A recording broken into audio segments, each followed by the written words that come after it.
오늘 6월 3일 새벽에 하나님이 주신 말씀 신명기 28장 6절까지 세 번역 성경 말씀으로 읽겠습니다.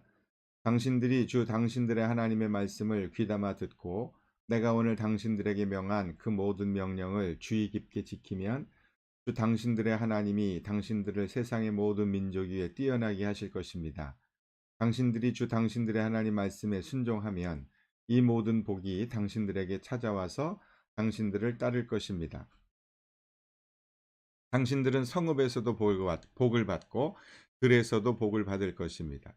당신들의 태가 복을 받아 자식을 많이 낳고 땅이 복을 받아 열매를 풍성하게 내고 집 짐승이 복을 받아 번식할 것이니 소도 많아지고 양도 새끼를 많이 낳을 것입니다. 당신들의 곡식 광주리도 반죽 그릇도 복을 받을 것입니다. 당신들은 들어와도 복을 받고 나가도 복을 받을 것입니다. 맨 1절부터 6절까지 말씀 읽었습니다. 우리가 생각하는 복은 어떤 것이 복일까요? 돈, 건강, 자녀, 사업 그런 것이 다 복이라고 말할 수 있을 겁니다. 또 우리가 주일에 예배 때 인사할 때 쓰는 하늘의 복, 영적인 복, 하나님이 부어주시는 복도 있을 것입니다. 그러나 이런 복 말고 또 다른 복도 있지요. 우리는 이 시간에 예수를 믿는 우리들, 그리스도인들이 하나님께 받는 복이 구체적으로 우리의 삶에 어떻게 나타나야 하는지, 그리고 모세를 통해서 이스라엘 백성들에게 어떻게 말씀하고 계시는지를 듣고자 합니다. 첫 번째, 세상에 선한 영향력을 끼치는 것, 그것이 말씀하시는 복입니다. 당신들이 1절에 주 당신들의 하나님 말씀을 귀담아 듣고 내가 오늘 당신들에게 명한 그 모든 명령을 주의 깊게 지키면 주 당신들의 하나님이 당신들을 세상의 모든 민족 위에 뛰어나게 하실 것입니다. 세상의 모든 민족 위에 뛰어나게 할 것이다. 하나님의 말씀에 순종함으로 받을 첫 번째 복은 세상의 모든 민족의 가장 뛰어난 민족이 되게 해 주시겠다는 말씀입니다. 이것은 하나님께서 이스라엘 민족에게 큰 영향력과 부요함과 존귀함을 주신다는 약속입니다. 이 복은 신명기 28장에 나오는 14가지의 복들을 한 문장으로 요약한 종합판이라고 결정판이라고 할 수 있습니다. 세상의 모든 사람들에게 뛰어난 민족이 돼서 영향력을 끼치는 것의 구체적인 내용들을 그 다음에 설명을 하고 있는 것입니다. 하나님이 당신들을 세상의 모든 민족 위에 뛰어나게 하실 것인데 그 뛰어나게 하시는 것이 무엇인가 라는 내용이 설명을 하고 있다는 것이죠. 예수 그리스도의 십자가의 죽으심과 부활하심으로 이루어진 이후부터 영적 이스라엘인 우리들이 하나님의 백성들 아닙니까?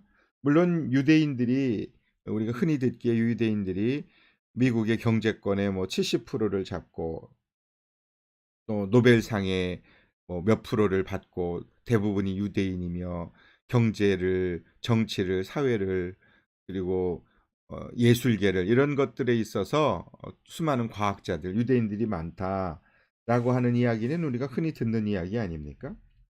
그러나 그것보다 더 놀라운 것은 바로 우리 자신이 아브라함의 영적인 후손으로 하나님이 우리를 선택해 주셨다는 것이죠. 이스라엘 백성만이 아니라 예수님을 믿는 모든 우리가 영적 이스라엘입니다. 하나님께서는 오늘날 예수를 믿는 모든 나라들을 선진국으로 만드셨고 부요와 존귀를 허락해 주셔서 다른 나라들에게 선한 영향력을 끼치도록 하셨다는 것이죠. 하나님께서는 진정으로 예수를 믿는 구원받은 성령받은 하나님의 사람들과 그 자손들을 높이셔서 세상에 선한 영향력을 끼치며 존경받게 해 주신다는 것이죠. 우리가 예수님을 올바로 믿으면 주님의 말씀에 순종하면 하나님께서는 우리 자손들을 부욕해 하시고 높이셔서 세상에서 선한 영향력을 끼치게 해 주신다는 말씀으로 그렇게 묵상하고 또 적용해 볼 수 있을 것입니다. 물론 이것이 겉으로 드러난 외형적인 건 영향력만을 말하는 것은 아닙니다. 제가 많은 나라들을 이렇게 선교하고 또 강의하고 하기 위해서 다녀봤지만 그런 공통점을 많이 느낄 수 있습니다. 특히 힌두교를 믿는 네팔이나 방글라데시, 스리랑카 이런 나라들 가보면 가난해도 정말 너무 가난한 걸 많이 볼 수 있어요. 그리고 그때마다 내가 예수를 믿는다는 것, 하나님을 섬긴다는 것, 바른 믿음을 갖는다는 것이 얼마나 복된 것이고 하나님의 은혜인가 이런 걸 참 많이 깨닫게 되는 것 같아요. 그리고 우상을 섬기는 건 모습들은 좀 지저분한 모습이 많아요. 길거리도 지저분하고 도시도 지저분하고 사람들도 지저분하고 물도 더럽고 그게 일부러 그 사람들이 그렇게 하려고 하는 것은 아닐 텐데 그런 생활 속에 아무렇지도 않게 살아가는 그리고 우상은 조금 이렇게 무섭다고 그럴까요? 힌두교의 그 신은 어린아이를 무릎 위에 올려놓고 그 아이의 배에 손을 넣어 그 배 내장을 꺼내는 그게 그 나라의 신이에요. 너희들 내 말 안 들으면 내가 이렇게 할 거야. 뭐 이런 협박인 것 같아요. 제 기억으로는 그렇게 설명을 들었어요. 그리고 우상을 섬기는 모든 그 카투만두 시내에 장례를 치르는 그런 모습 보면 시신을 가지고 나와서 강에서 장례식을 하거든요. 그래서 그 카투만두 시내를 흐르는 그 강이 그들에게 있어서는 신이고 시신을 가져와서 장작을 피워 놓고 그 위에다가 시신을 올려 놓고 불을 태우는 건 이게 그들의 장례 문화입니다. 그 시체 타는 냄새 그리고 그 시체를 태워서 그 강으로 뿌려요. 그러면 타지 않은 장작 그리고 그 깨끗이 잘 안 탄 시신들이 강으로 떨어지거든요. 그럼 강 안에는 아이들이 2살, 3살, 4살, 5살 이런 아이들이 거기 바글바글바글해요. 물속으로 뛰어들고요. 뭘 하나 그러면요. 물속으로 들어가서 그 시신을 물속으로 이렇게 태우기 전에 입에다 동전을 넣는데 그 동전을 건지는 거랍니다. 참 보고만 있어도요. 멍멍해요. 멍멍해. 마음이 답답해요. 그리고 눈물이 나요. 그 더러운 물속으로 말이죠. 그게 그들에겐 신이에요. 나는 더럽게 느껴지지만. 그런 것을 보면 그 외에 또 피제사를 지내는 그런 것들을 보면 그 주변 상황, 산속의 그 냄새, 향 냄새, 그리고 사람들의 모습. 근데 그 아이들의 그 초롱초롱한 동그란 눈망울, 시골 아이들 그런 것을 보면서 하나님 이들에게 예수 그리스도를 알게 해 주십시오. 하나님의 사랑을 알게 해 주십시오. 진짜 하나님을 섬긴다는 것이 무엇인지 알게 해 주십시오. 이런 기도가요. 정말 저절로 나와요. 저절로 나와. 그 에베레스트 산에서 흘러내려오는 그 시원하고 신선한 물이 있는데 물이 가장 부족한 나라가 또 네팔이라네요. 그를 보관할 능력이 없어 저장을 못해서 그렇답니다. 하나님께서 물론 선진국들이라고 하여 다 복을 받았다고 말할 수는 없겠지만 그런데 예수 믿는 나라들은 주변으로 선교사들을 보내잖아요. 주변의 가난한 나라들을 섬기려고 하잖아요. 그리고 예전에 저희 집 가정도 우상 섬기고 그랬는데 그럴 때와 신앙생활 할 때와 다른 것은 가정이 분명히 달라져요. 하나님의 은혜와 복이 흘러넘치는 것을 알 수 있습니다. 첫 번째 듣게 된 하나님의 복은 이스라엘 백성들에게 뭐라고 말씀하시나?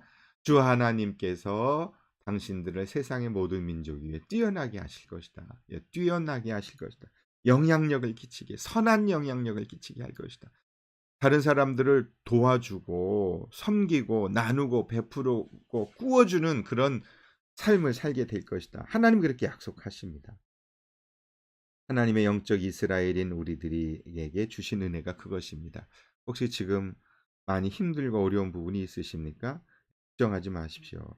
하나님 반드시 약속의 말씀대로 당신을 세상 모든 민족 위에 뛰어나게 하시며 주변 사람들에게 선한 영향력을 끼치게 해 주실 줄로 믿습니다. 그런 은혜가 있기를 축복합니다. 또 하나는 2절에서 5절인데요. 주 당신들의 하나님 말씀에 순종하면요. 이 모든 복이 당신에게 찾아와서 당신을 따를 것입니다. 무슨 복인가? 당신들은 성읍에서도 복을 받고 들에서도 복을 받을 것입니다. 하나님께서는 이스라엘이 말씀에 순종하면 행하는 일마다 복을 주신다고 약속하십니다. 성읍에서 행하는 것, 들에서 농사지으며 가축을 기르는 일마다 복을 받게 될 것이다. 그래서 성읍 안에서도 들판에서도 들어와도 나가도 그런 복을 받는다 말씀하시잖아요. 그리고 태가 복, 당신들의 태가 복을 받아 자식을 많이 낳고, 고대에는 자식이 많은 것이 복이니까 땅이 복을 받아 열매를 풍성하게 내고, 집짐승이 복을 받아 번식하고, 소도 많아지고 양도 새끼를 많이 낳을 것입니다. 우수한 많은 자녀가 태어나고, 땅에서 농사 짓는 대로 풍성을 얻고 소출을 얻고, 가축도 새끼를 많이 낳고, 이 복들은 주님께서 이스라엘에게 행복한 가정과 풍성한 산업을 베풀어 주신다라고 하는 약속을 의미합니다. 주님의 말씀대로 사는 사람은요, 정직하게 성실하게 살게 되죠. 그러니까 주변 사람들에게 인정을 받지 않습니다. 직장 생활할 때도 정말 신실한 그리스도인들은 주변 사람들에게 인정을 받아요. 예전에 오죽하면 누구 얘기를 하다가 어떤 사람이 동네 김씨 얘기를 하잖아요. 아, 그 김씨 때문에 어쩌다 어쩌다 이렇게 얘기할 때 한 사람이 무슨 소리야? 김씨 교회 다녀. 예전엔 그러면 그냥 끝났어요. 교회 다녀? 그러면 믿어줬다고요. 예전에는요, 교회 나가 그 예수 믿어 이렇게 말한 것이 보증수표였습니다. 그러면 그 사람은 정직한 사람이고 거짓말하지 않고 성실한 사람인 것으로 인정이 됐다고요. 그러니 주변 사람들에게 인정받았죠. 그래 일도 잘할 수밖에 없고 성실하니까 주변의 사람들이 자꾸 일을 맡기잖아요. 그러니 소득이 점차 많아지고 가정도 행복해지는 것은 당연하지 않습니까? 그래서 우리가 주님께 순종하면요, 하나님이 약속하신 복을 받아 누릴 수밖에 없습니다. 하는 것마다 평안과 풍성함으로 채워질 수밖에 없습니다.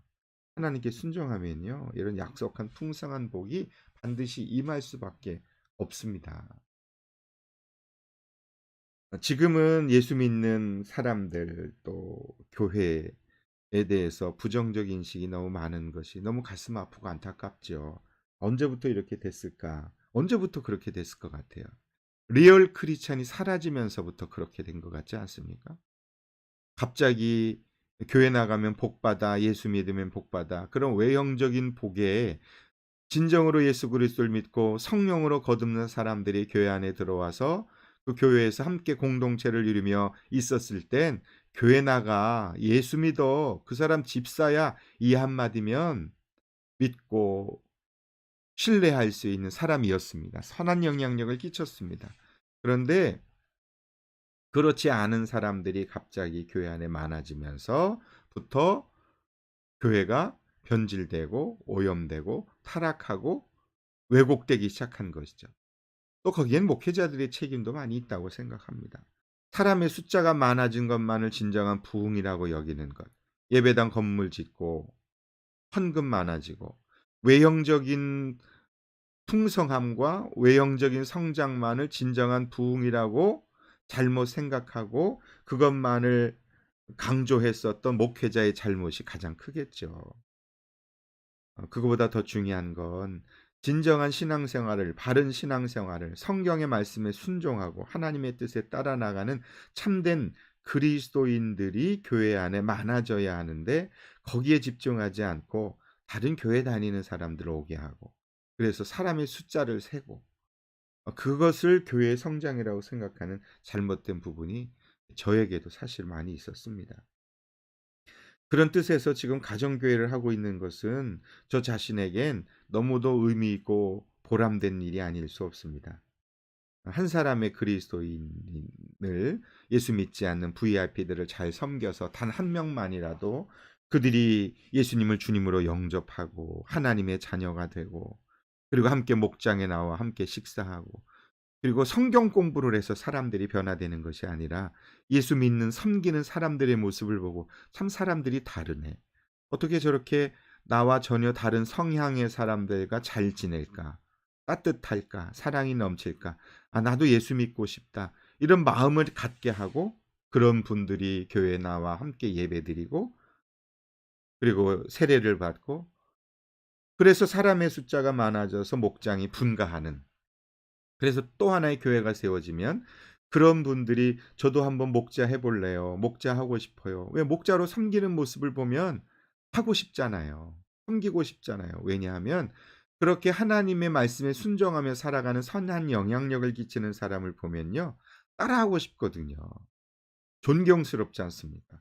그래서 나도 어차피 한 번 왔다 가는 인생인데 저렇게 살아야지 이런 기대감과 소망이 생기지 않습니까? 그런 교회, 그게 가정교회의 꿈이죠. 우리 안디옥 교회가 저는 그런 교회가 되었으면 좋겠습니다. 이제 개척해서 3년이 채 되지 않아 네, 어, 아직은 부족한 부분이 이제 많이 있는 것 저도 잘 알지만 그래도 시작이 그러한 소망과 비전, 영혼을 구원하여 제자 삼는 소망을 가지고 시작했다는 것이 얼마나 감사한지 모릅니다. 이제 지난 3월에 우리가 첫 예배를 드렸지 않습니까? 2018년 3월에. 그래서 이제 2년 3개월이 되었네요. 그렇죠? 2년 3개월 좀 안 되었는데 그래도 이런 가정 교회에 대한 소망과 영혼 구원에 대한 소망을 가진 그리고 교회의 사명을 잘 감당하는 이웃을 섬기는 선한 영향력을 끼치는 이를 소망하는 사람들이 교회 안에 있어서 많이 계셔서 너무 감사합니다. 어, 하나님 기뻐하는 그런 사명을 우리가 잘 감당했으면 좋겠습니다. 또 6절에는요. 당신들은 들어와도 복을 받고 나가도 복을 받을 것입니다. 집에 있을 때나 밖에 있을 때나 장소를 가리지 않고 주님께서 그 백성이 하는 모든 일에 복을 주신다 그런 뜻입니다. 가정에서 이루어지는 일마다 복을 주신 하나님이 밖에서 이루어지는 모든 삶의 사회활동, 생업 거기도 복을 주시는 것이죠. 하나님께서는요. 하나님의 말씀에 순종하는 하나님의 자녀가 어디에 있든지 지켜주시고 복을 주십니다. 집에 있든지 직장에 있든지 학교에 있든지 군대에 있든지 해외에 있든지 하나님은 임마누엘의 하나님이십니다. 어디나 함께 하시는 하나님. 사실은 장소적인 개념이 아니죠. 예수 그리스도를 우리가 믿음으로 고백하면 우리 안에 들어와 계신 주님의 영, 거룩하신 하나님의 영이 우리와 함께 계시는 것이죠. 그것이 가장 큰 복 아닙니까? 절망 속에서도 고난 가운데서도 형통함 속에서도 어디서든 무엇을 하든 하나님이 나와 함께 하신다는 그 믿음, 그것처럼 놀라운 복이 어디 있습니까? 우리는 그 주님을 믿고 그 말씀대로 순종하며 살아가니까 하나님께서는 항상 복과 은혜를 허락해 주시고 감사와 기쁨이 넘치게 해 주시는 것이죠. 여기에서 꼭 중요한 것은요. 하나님께 순종하는 개인만 복을 받는 게 아니고요. 그 사람이 속해 있는 공동체가 복을 받는다는 것이죠. 예수 믿는 사람이 가면은요. 그 공동체 반드시 복을 받게 되어 있습니다. 잘 되게 되어 있습니다. 어둠이 물러가고요. 리얼 크리스찬, 진정한 그리스도인이 가는 그 공동체는요. 주변이 달라집니다. 사람들이 영향을 받습니다. 만약 불리한 상황이 생긴다 할지라도 섬기지요. 양보하죠. 희생하죠. 정말 예수 믿는 사람의 성품 속엔 순종이 있지 않습니까? 예수님이 우리에게 가르쳐 주신 두 가지 대표적인 성품이 순종 아닙니까? 빌립보서 6장에 나오는 말씀이 그거 아닙니까? 예수님께서는 하나님의 형상을 가지셨지만 그 하나님의 형상을 취하지 아니하시고 자기의 모습을 낮춰 인간의 몸으로 오신 그 예수님 아닙니까? 빌립보서 2장 4절 이하에 이렇게 말씀합니다. 여러분은 자기 일만 돌보지 말고 다른 사람들의 일도 돌보아 주십시오. 여러분 안에 이 마음을 품으십시오. 그것은 곧 그리스도 예수의 마음이기도 합니다. 그는 하나님의 모습을 지니셨으나 하나님과 동등함을 당연하게 생각하지 않고 오히려 자기를 비워 종의 모습을 취하시고 사람과 같이 되셨습니다. 그는 사람의 모양으로 나타나셨고 자기를 낮추시고 죽기까지 순종하셨으니 십자가에 죽기까지 하셨습니다. 예수님께서는 하나님이시지만 인간의 몸으로 오셔서 십자가에 죽으심으로 순종하셨죠. 9절에 보니까 그러므로 하나님께서는 그를 지극히 높이시고 모든 이름 위에 뛰어나게 하시며